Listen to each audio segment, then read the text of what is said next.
Եղբայրներ, քույրեր, ինչ կա մեր սրտերում, ինչ կապանքներ, ինչ շղթաներ, աշխարհասիրություն, մեղքի կապանք չներելու, չզիջելու, չհանդուրժելու, մեղսալի հակումներ, մեղսալի ցանկություններ, այդ բոլորը կապանքներ են։ Մի բան սիրում ես, մի բան կուռք է քո մեջ, եւ դու գերի ես, եւ դու ստրուկ ես դրան, եւ չես կարողանում թողնել, զիջել, հանդուրժել։ Թերևս լավ քրիստոնյա ես, հոգևոր ընթացք դել նորմալ է ընթանում, բայց այդ կապանքը փոքրիկ, միշտ հիշի, Հիսուսը տեսնում է եւ մատը դրել է դրա վրա, որ դու բժշկվես։ Մեր բոլորի կյանքում կարող է դա պատահի։ Գիտեք, եղբայրներ, քույրեր, հոգևոր կյանքի ընթացքում դա կարող է առաջանա։ Դու կարող է հիմա չունես, նախկինում չես ունեցել, հիմա նոր ծիլ է տվել, հիմա նոր է առաջացել այդ կապանքը։ Մի բան սիրել ես,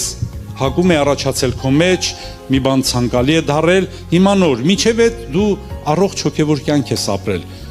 Դա նույնիսկ քո տարիքի հետ կապ չունի, քո հոգևոր վիճակի հետ կապ չունի եւ պատահում է դա հոգևոր կյանքն է, այդպեսին իր տեսակով կարող է մի բան լինի, առաջանա եւ դու հանկարծ ունենաս այդ կապանքը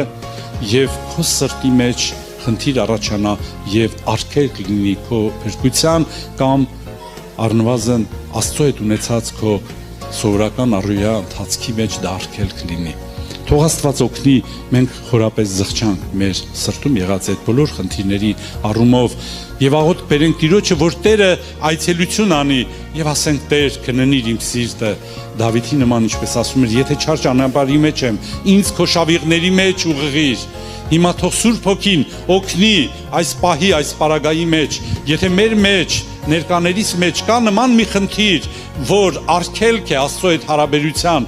արգելք է Աստծո ներկայության մեջ գալուն, արգելք է փրկության, եւ դու սիրում ես, կապված ես, չես ներում, չես զիջում, չես հանդուրժում, խռով կամ մեջը խաղաղություն չունես, Աստծո խոսքի հետ հաշտ չես, եւ տրտունջ կամ մեջը ազատագրված չես, արի Հիսուսին, արի Հիսուսին։ Տերը գիտի, եթե դու հուսահատություն ես ապրում, Տերը գիտի, ինչպես այդ երիտասարդին այդ օրը Տերը այցելեց իր որոշման մեջ, ոչ թե հաստատեց, այլ օրհնեց, Սուրբ Հոգով լցրեց, ներեց, փոխեց վիճակը։ Տերը պատրաստ է ինձ ու քեզ այսօր բժշկելու։ Կանգնենք աղոթքի, եղբայրներ, քույրեր, մեր սրտերը բացենք Տիրոջ առաջ եւ ասենք Հիսուս, ես քո կարիքը ունեմ, ես քեզ եմ ուզում։ Հիսուս, քո Սուրբ Հոգով օծիր ու լցրու ինձ։ Փառք ես, սիրելի Հիսուս։